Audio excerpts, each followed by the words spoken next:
I just bring in a random person, if I say, oh, look, Skylar just committed this crime, and Skylar says, no, I didn't, and he doesn't confess, the police can't just make an arrest. You can just arrest Skylar. Nothing is making sense at all. It has not made sense from the very beginning, okay?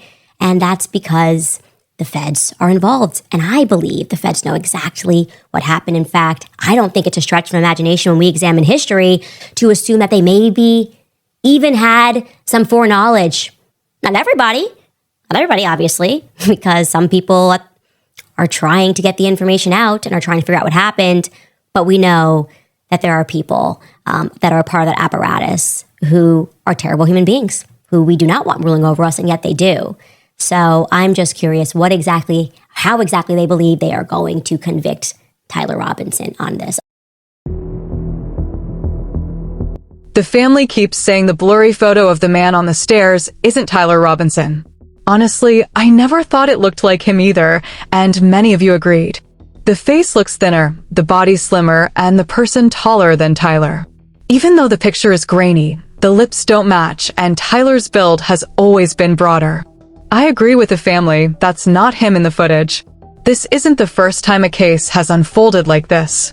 From Martin Luther King to Fred Hampton, operations to secret stings, the strategy is always the same.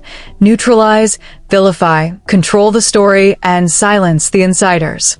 Which raises the question, what do Tyler Robinson's parents know but can't say?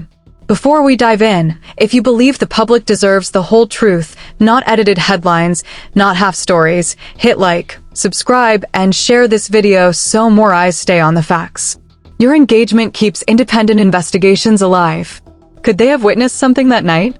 Could the gun have been planted, knowing how guilt, fear, or betrayal would crush him?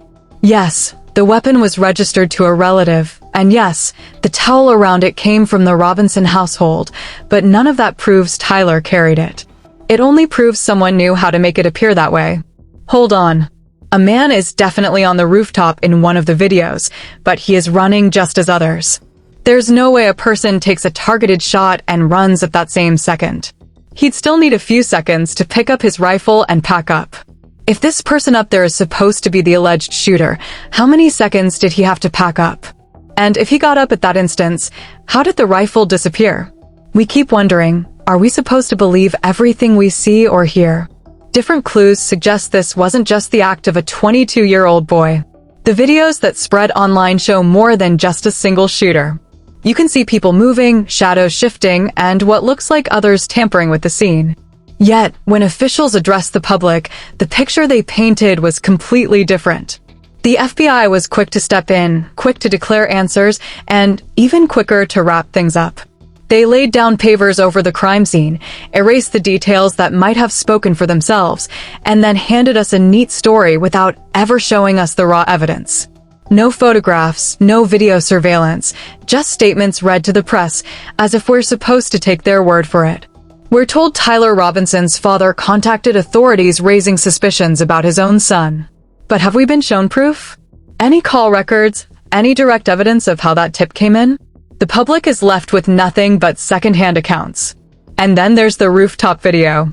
Investigators claim that shadowy figure is Tyler Robinson, but when you pause it, zoom in, look closer, does it really look like him?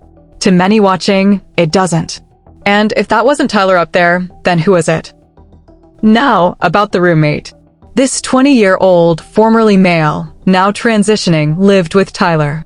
They handed over Discord logs, claimed to have found the note, and let police comb through Tyler's devices. What you're not hearing discussed is motive. Reports suggest there had been conflict between the two, not political but personal. Shared housing often breeds tension, power struggles, fear. Could this witness be more entangled than disclosed? Court filings confirm the roommate accepted police protection immediately after Tyler's arrest, relocated, and assumed a new identity.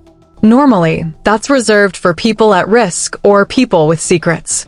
On September 10, 2025, Utah Valley University became the stage for a killing that stunned the nation. Charlie Kirk, the outspoken co-founder of Turning Point USA, was gunned down in broad daylight. News traveled fast, turning a local tragedy into a national conversation within minutes. But behind the headlines was a quieter truth. There were warnings. People close enough to sense danger. People who might have stepped in but chose not to. Those missed chances now haunt the story as much as the gunfire itself. What the public has been shown feels carefully trimmed. Snippets of video, fragments of sound, just enough to build a storyline, but never the full picture. There are claims that key material is absent. Camera angles that should exist, but don't. Audio that suddenly cuts away. Entire moments behind the scenes that never reach the public eye. It raises an unsettling question. If pieces are missing, who chose to remove them? And more importantly, why? Because when control over what we see rests in the hands of a few, the story stops being a record of truth and starts becoming a version of events shaped to fit a narrative. Right now, the internet is ablaze with theories. Some say Tyler was brainwashed, others claim he was a covert operative. QAnon forums are filled with speculation that Charlie Kirk was assassinated by the deep state or faked his own death. And then there's the bizarre Dairy Queen rumor that a nearby location shut down the day after the shooting to destroy security footage. But public records show that franchise had already closed weeks earlier because its lease ended. No connection to the case exists. We're not hashtag detectives. We're following the paper trail, court filings, public records, sworn testimony, verified reporting. Cases like this always sort into three buckets: possible, plausible, and proven. It's possible Tyler Robinson was set up by someone close. It's plausible digital evidence was tampered with before police received it. It's only proven that the FBI destroyed a handwritten note and has not released the full DNA findings from the towel on the weapon. Possibility raises questions. Plausibility demands investigation. But proof convicts or clears. The framing hypothesis that Tyler may not have pulled the trigger is not a conspiracy theory. It's an investigative theory grounded in missing forensics, destroyed evidence, withheld footage, and the ongoing silence of key witnesses, including Tyler's parents. The FBI says DNA proves Tyler touched the rifle. But legally, DNA isn't a smoking gun. It doesn't reveal when or why contact occurred. It doesn't show who fired, only that skin cells were present. And remember, the rifle had been wiped down deliberately. So who does that? Someone sloppy? Or someone calculated enough to leave just enough DNA to convict? Gunshot residue tests were inconclusive. No eyewitness clearly saw the shooter's face. The surveillance footage, grainy, distant, shows a running figure but never identifies Tyler. Yet within 36 hours he was jailed. Within 72, the media moved on. There's a reason for the rush. Charlie Kirk wasn't just a conservative personality, he was a lightning rod. His death created outrage and political opportunity. Authorities wanted a quick name. Prosecutors wanted a clean win. The public wanted a culprit. And a confused, isolated 22-year-old became the perfect target. Suppressed footage doesn't only bury the past. It protects the future, someone's future. It doesn't take a grand conspiracy to make this happen. Just a handful of people with access, the right keys, and a reason to close the door. The public is never just watching. Silence doesn't make you neutral. It makes you useful. Every time people shrug and move on, those holding the missing pieces breathe easier. Every unanswered question is a favor to whoever benefits from the cover-up. That's why apathy is dangerous. It turns bystanders into perfect accomplices. Recent filings include psychiatric evaluations. Findings suggest Tyler may have complex PTSD and delusional guilt, a condition where someone falsely believes they caused events they didn't. One therapist reported Tyler was obsessed with punishment, even if innocent, saying, "If I didn't stop it, then I deserve what's coming." Does that sound like a cold-blooded assassin or a young man manipulated and discarded?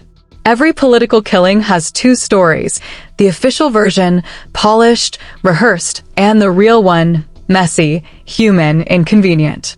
In the official script, Tyler is a lone wolf.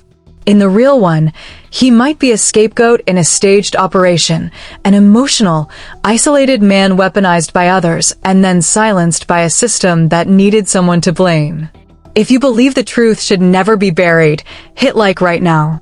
Subscribe for more independent investigations. And share this video so more eyes stay on this case, because silence only helps those who want the truth hidden. Charlie Kirk's death was real, tragic, and devastating. But the truth about who fired the weapon and why may still sit in plain sight. Until those missing files see the light of day, everyone remains under suspicion. And the silence around Tyler Robinson only deepens the shadows. If he still holds something he hasn't turned over, then the truth isn't gone, it's being kept. So what's more dangerous? The shot that took Charlie Kirk's life, or the link someone is going to keep the full story buried?